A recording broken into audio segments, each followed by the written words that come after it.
ये NCERT class 7 geography का chapter 2 है। इसमें हम अर्थ के इंटीरियर के बारे में, यानी कि अर्थ के अंदर क्या है और अर्थ किस चीज़ से मिलके बना हुआ है, इसके बारे में हम जानेंगे। अर्थ जो है ये एक डायनामिक प्लैनेट है जिसके अंदर और बाहर दोनों तरफ लगातार चेंजेज होते रहते हैं। जानते हैं इसके इंटीरियर के बारे में। जिस तरह से ओनियन में बहुत सारा लेयर होता है, वैसे ही अर्थ एक के बाद एक लेयर से मिलके बना हुआ है। जो अपर मोस्ट लेयर है अर्थ सरफेस का, इसको क्रस्ट कहा जाता है। अर्थ के सभी लेयर्स में से क्रस्ट सबसे पतला लेयर है। कॉन्टिनेंटल मासेस पर इसकी मोटाई 35 किलोमीटर है, जबकि ओशन फ्लोर पर इसकी मोटाई केवल 5 किलोमीटर है। क्रस्ट का जो कॉन्टिनेंटल मास है ये मेनली सिलिका और एल्यूमिना से मिलके बना हुआ है और इसलिए इसे सियाल कहा जाता है। SI का मतलब सिलिका और AL का मतलब एल्यूमिना।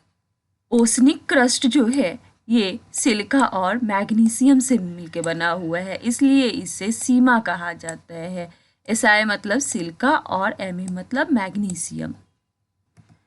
क्रस्ट के जस्ट नीचे मैंटल है और यह 2900 किलोमीटर की गहराई तक फैला हुआ है।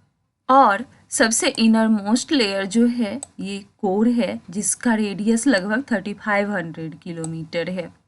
कोर मेनली निकेल और आयरन से मिलके बना होता है और इसलिए नीफे कहा जाता है। Ni मतलब निकेल और Fe मतलब फेरस मतलब आयरन।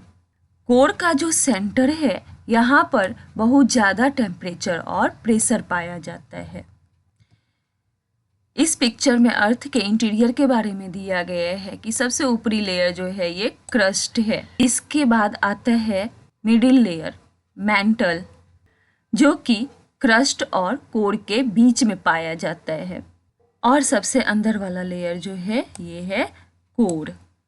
यहाँ पर कॉन्टिनेंटल क्रस्ट और ओशनिक क्रस्ट दिया हुआ है। कॉन्टिनेंटल क्रस्ट पर कॉन्टिनेंट फॉर्म होता है और ओशनिक क्रस्ट पर ओशन फॉर्म होता है। वर्ल्ड का डीपेस्ट माइन मपोनेंग गोल्ड माइन है, जो कि साउथ अफ्रीका में है। ये लगभग 4 किलोमीटर डीप है। अर्थ के सेंटर तक पहुंचने के लिए, जो कि पॉसिबल नहीं है, हमें 6000 किलोमीटर की गहराई तक ओशन फ्लोर पर खोदना पड़ेगा। अब यहाँ पर अर्थ के वॉल्यूम के बारे में दिया गया है कि इसका क्रस्ट लेयर जो है इसके वॉल्यूम का केवल 1% है, जबकि मैंटल 84% है और कोर जो है वो 15% है अर्थ के वॉल्यूम का। अर्थ का रेडियस 6371 किलोमीटर है। अर्थ का जो क्रस्ट है ये अलग अलग तरह के रॉक से मिलके बना हुआ है। रॉक मिनरल्स का सॉलिड मास होता है, जिससे अर्थ का क्रस्ट बनता है। रॉक्स अलग अलग कलर, साइज और टेक्सचर के हो सकते हैं। रॉक के 3 मेजर टाइप्स है: इग्नियस रॉक, सेडिमेंट्री रॉक और मेटामॉर्फिक रॉक। अर्थ के अंदर हाई टेम्परेचर और प्रेशर की वजह से जब रॉक पिघलता है तो मैग्मा क्रिएट होता है और यह मैग्मा क्रस्ट में जो क्रैक्स पाया जाता है, दरारें पाई जाती है, उससे लावा के रूप में अर्थ सरफेस पर बाहर निकलती है। जब यह मोल्टेन मैग्मा ठंडी हो जाती है तो यह सॉलिड बन जाता है और इस तरह से जो रॉक बनता है इसे इग्नियस रॉक कहा जाता है। इसे प्राइमरी रॉक भी कहा जाता है। 2 तरह के इग्नियस रॉक है, इंट्रूसिव रॉक और एक्सट्रूसिव रॉक। हमने पहले भी पढ़ा है कि अर्थ के अंदर हाई टेम्परेचर और प्रेशर की वजह से जब रॉक पिघलती है तो मैग्मा फॉर्म होता है और जब यह मैग्मा अर्थ सरफेस से बाहर निकलती है तो ये लावा के फॉर्म में बाहर निकलती है। अर्थ सरफेस पे आने के बाद ये तेजी से ठंडा होने लगता है और सॉलिड बन जाता है। इस तरह से अर्थ क्रस्ट पर जो रॉक फॉर्म होता है इसको एक्सट्रूसिव इग्नियस रॉक कहा जाता है। इसे वोल्केनिक रॉक भी कहा जाता है। चूँकि अर्थ सरफेस से बाहर आने के बाद लावा तेजी से ठंडा होने लगता है, इसलिए इस इग्नियस रॉक का जो क्रिस्टल होता है वो काफ़ी छोटा छोटा होता है। एग्जाम्पल के लिए बेसाल्ट, इंडिया का डेक्कन प्लेटू जो है ये बेसाल्ट रॉक से मिलके बना हुआ है। कभी कभी मोल्टेन मैग्मा अर्थ क्रस्ट के अंदर ही ठंडा होने लगता है और इस तरह से जो रॉक फॉर्म होता है उसे इंट्रूसिव इग्नियस रॉक कहा जाता है। और चूँकि मैग्मा जो है ये अर्थ के अंदर धीरे धीरे ठंडा होता है, इसलिए इसके जो ग्रेन्स होते हैं क्रिस्टल वो काफ़ी बड़े बड़े होते हैं। ग्रेनाइट जो है वो इसी तरह का एक रॉक है। स्पाइसेस यानी कि मसाले और ग्रेन्स, इसके पेस्ट और पाउडर तैयार करने के लिए जो ग्राइंडिंग स्टोन का यूज किया जाता है ये ग्रेनाइट से ही बना होता है। रॉक्स विंड, रेन या फिर मूविंग वाटर के द्वारा छोटे छोटे पीसेस में टूट जाते हैं और ये छोटे छोटे जो टुकड़े होते हैं स्मॉलर पार्टिकल्स, इसको सेडिमेंट्स कहा जाता है। इन सेडिमेंट्स को विंड और वाटर के द्वारा एक जगह से कैरी करके दूसरी जगह पे डिपॉजिट कर दिया जाता है। ये लूज सेडिमेंट्स जैसे कि सैंड, मड और पेबल्स ये सब डिपॉजिट हो जाते हैं और एक दूसरे के साथ सीमेंटेड हो जाते हैं, चिपक जाते हैं और कंप्रेस हो जाते हैं और हार्ड होकर के रॉक का एक लेयर फॉर्म करते हैं। तो इस तरह का जो रॉक फॉर्म होता है इसे सेडिमेंट्री रॉक कहा जाता है। जैसे कि सैंडस्टोन, ये सैंड के ग्रेन्स से, सैंड के क्रिस्टल से मिलके बना हुआ है।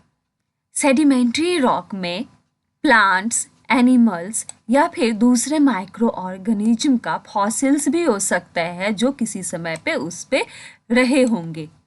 यहाँ पर फॉसिल्स का मतलब दिया गया है, यह डेड प्लांट्स और एनिमल्स का रिमेन्स होता है, अवशेष होता है जो कि रॉक्स के लेयर्स में ट्रैप्ड होता है, फंसा हुआ होता है।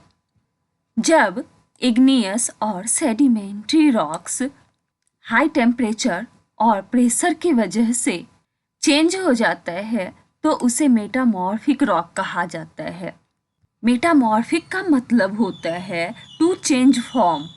जैसे कि क्ले स्लेट में चेंज होता है, स्लेट जो है ये एक मेटामॉर्फिक रॉक है।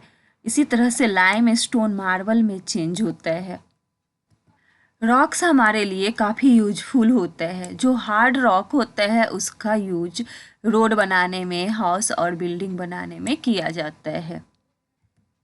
इस पिक्चर में दिखाया गया है कि रेड फोर्ट जो है ये रेड सैंडस्टोन से बना हुआ है और ताजमहल वाइट मार्बल से बना हुआ है। एक सर्टेन कंडीशन के अंडर साइक्लिक मैनर में रॉक एक टाइप से दूसरे टाइप में चेंज होता है। रॉक के ट्रांसफॉर्मेशन के इस प्रोसेस को रॉक साइकिल कहा जाता है। हमने पहले भी पढ़ा है कि मोल्टेन मैग्मा जब ठंडी होती है तो ये सॉलिडिफाई होकर के इग्नियस रॉक बन जाती है।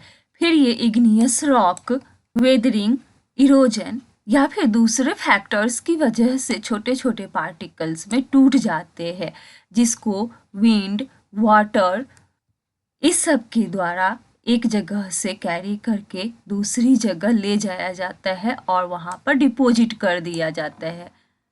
और इस तरह से ये जो छोटे छोटे पार्टिकल्स होते हैं ये एक के ऊपर एक जमा होते होते सेडिमेंट्री रॉक्स बनाते हैं। फिर ये इग्नियस और सेडिमेंट्री रॉक्स हाई टेम्परेचर और प्रेशर के अंडर मेटामॉर्फिक रॉक में चेंज हो जाते हैं और फिर ये मेटामॉर्फिक रॉक जो है ये भी हाई टेम्परेचर और हाई प्रेशर के अंडर मेल्ट डाउन हो जाता है और मोल्टेन मैग्मा का रूप ले लेता है। और फिर से ये मोल्टेन मैग्मा जो है ये ठंडा होता है, फिर से सॉलिडिफाई होता है और इग्नियस रॉक का रूप ले लेता है, और ये जो साइकिल है ये चक्र चलता रहता है। इस डायग्राम में यही दिखाया गया है कि ये जो मैग्मा है, मोल्टेन मैग्मा, ये इग्नियस रॉक बनता है ठंडा होकर के। उसके बाद ये फिर टूट जाते हैं, सेडिमेंट्स बनते हैं, फिर ये सेडिमेंट जो है ये जमा होकर के सेडिमेंट्री रॉक बनाता है। फिर ये हीट और प्रेशर के वजह से मेटामॉर्फिक रॉक में चेंज हो जाता है, और ये भी टेम्परेचर प्रेशर की वजह से फिर से पिघल के मैग्मा का रूप ले लेता है। रॉक्स जो होते हैं वो अलग अलग प्रकार के मिनरल्स से मिलके बने होते हैं। मिनरल्स जो है ये नेचुरली रूप से पाया जाने वाला सब्सटेंस है जिसका एक सर्टेन फिजिकल प्रॉपर्टी होता है और डेफिनिट केमिकल कंपोजिशन होता है। मिनरल्स हमारे लिए बहुत ही इम्पॉर्टेंट है। कुछ जो मिनरल्स होते हैं उन्हें फ्यूल के रूप में यूज किया जाता है, जैसे कि कोल, नेचुरल गैस और पेट्रोलियम। कुछ मिनरल्स जैसे कि आयरन, एल्युमिनियम, गोल्ड, यूरेनियम, इस सब का यूज इंडस्ट्री में भी किया जाता है। मेडिसिन और फर्टिलाइजर्स में भी मिनरल्स का यूज होता है। अब आपको बताना है कि आपके स्टेट में कौन सा मिनरल्स पाया जाता है। जैसे कि बिहार में लाइमस्टोन, माइका, उसके बाद पायराइट, बॉक्साइट, क्वार्ट्ज, ये सब पाया जाता है। देश का जितना पायराइट रिजर्व्स है उसका 95% जो है वो बिहार में पाया जाता है।